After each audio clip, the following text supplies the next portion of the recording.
ಒಂದು ಸಣ್ಣ ಹಳ್ಳಿಯಲ್ಲಿ ಆರವ್ ಎಂಬ ಹುಡುಗ ವಾಸಿಸುತ್ತಿದ್ದ. ಅವನು ಸಾಮಾನ್ಯ, ಆದರೆ ಅವನ ಆಲೋಚನೆ ಮತ್ತು ಕಲ್ಪನೆಯು ಬಹಳ ವಿಶಿಷ್ಟವಾಗಿತ್ತು. ಆಗ ಅವನಿಗೆ ಒಂದು ಪತ್ರ ಲಭಿಸಿತು. ಆ ಪತ್ರದಲ್ಲಿ ಬರೆಯಲಾಗಿದೆ, ನೀವು ನಿಜವಾಗಿಯೂ ಧೈರ್ಯಶಾಲಿಗಳಾಗಿದ್ದರೆ ಮತ್ತು ನಿಮ್ಮಲ್ಲಿ ಅಡಗಿರುವ ಶಕ್ತಿಯನ್ನು ಗುರುತಿಸಲು ಬಯಸಿದರೆ, ನಾಳೆ ಮಧ್ಯರಾತ್ರಿ ಹಳ್ಳಿಯ ಸಮೀಪವಿರುವ ಹಳೆಯ ಕಾಡಿಗೆ ಬನ್ನಿ ಎಂದು. ಆರವ್ ಆಶ್ಚರ್ಯಚಕಿತನಾದನು. ಪತ್ರ? ಇದು ತಮಾಷೆಯ ಭಾಗವೇ? ಆದರೆ ಅವನ ಕುತೂಹಲ ತಡೆಯಲಾಗಲಿಲ್ಲ. ಎಲ್ಲವೂ ನಿಶ್ಶಬ್ದತೆಯ ಅನುಭವವಾಯಿತು.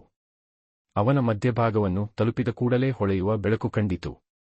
ಆರವ್ ಆ ಮರದ ಬಳಿ ತಲುಪಿದ ಕೂಡಲೇ ಭೂಮಿ ನಡುಗತೊಡಗಿತು. ಮರದ ಕಾಂಡ ನಿಧಾನವಾಗಿ ತೆರೆದು ಮಾಂತ್ರಿಕ ಬಾಗಿಲು ಕಾಣಿಸಿತು. ಆರವ್ ಧೈರ್ಯ ತಂದುಕೊಂಡು ಬಾಗಿಲಿನ ಒಳಗೆ ಹೋದ.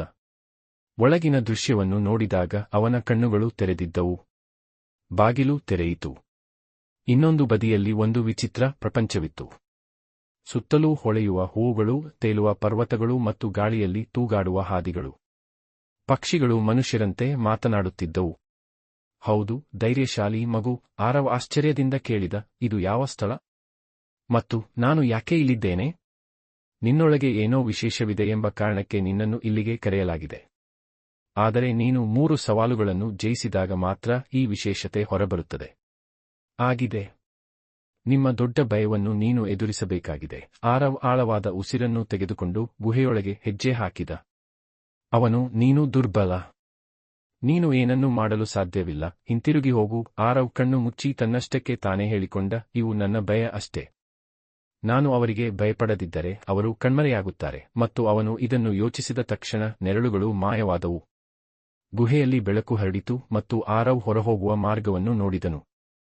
ಆರವ್ ಗುಹೆಯಿಂದ ಹೊರಬಂದ ತಕ್ಷಣ ಅವನು ಒಂದು ಉದ್ದವಾದ ಸೇತುವೆಯನ್ನು ನೋಡಿದನು ಮತ್ತು ಕೆಳಗೆ ಆಳವಾದ ಪ್ರಪಾತವಿತ್ತು. ನೀನು ಈ ಸೇತುವೆಯನ್ನು ದಾಟಬೇಕು, ಆದರೆ ನೆನಪಿಡಿ, ಸೇತುವೆಯು ನಂಬಿಕೆಯ ಮೇಲೆ ನಿಂತಿದೆ.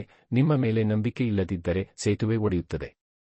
ಸೇತುವೆ ಮತ್ತು ವೇಗವಾಗಿ ಚಲಿಸಲು ಪ್ರಾರಂಭಿಸಿತು. ಆರವ್, ನಾನು ಕಣ್ಣು ಮುಚ್ಚಿ ನನಗೆ ನನ್ನ ಮೇಲೆ ನಂಬಿಕೆ ಇದೆ. ನಾನು ಇದನ್ನು ದಾಟಬಲ್ಲೆ ಎಂದು ಮನದಲ್ಲೇ ಹೇಳಿಕೊಂಡೆ.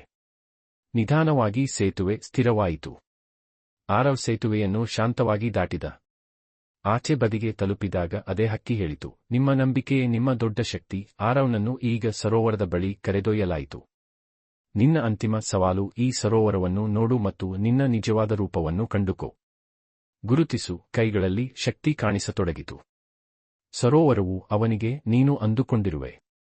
ನಿನ್ನ ಮೇಲೆ ನಿನಗೆ ನಂಬಿಕೆ ಇದ್ದರೆ ಏನು ಬೇಕಾದರೂ ಮಾಡಬಹುದು. ಆರವ್ ನಗುತ್ತಾ ಹೇಳಿದ, ಈಗ ನನಗೆ ಅರ್ಥವಾಯಿತು.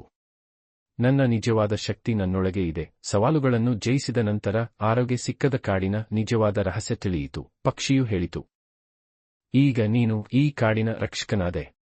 ಈ ಜ್ಞಾನವನ್ನು ನಿಮ್ಮ ಹಳ್ಳಿಯಲ್ಲಿ ಮತ್ತು ಪ್ರಪಂಚದಲ್ಲಿ ಹರಡುವುದು ನಿನ್ನ ಕರ್ತವ್ಯ. ಆರವ್ ಕಾಡಿಗೆ ವಿದಾಯ ಹೇಳಿ ತನ್ನ ಹಳ್ಳಿಗೆ ಹಿಂತಿರುಗಿದನು.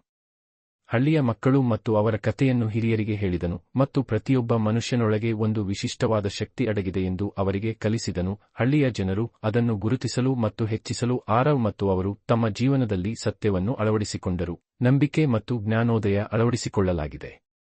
ಈ ಕಥೆಯಲ್ಲಿ ಒಂದು ಸಂದೇಶವಿದೆ. ಪ್ರತಿಯೊಬ್ಬ ಮನುಷ್ಯನೊಳಗೆ ಅನಂತ ಸಾಧ್ಯತೆಗಳಿವೆ.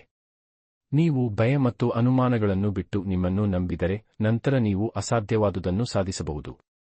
ನೀವು ಕಥೆಯನ್ನು ಇಷ್ಟಪಟ್ಟರೆ ಲೈಕ್ ಮಾಡಿ ಮತ್ತು ಸಬ್ಸ್ಕ್ರೈಬ್ ಮಾಡಿ.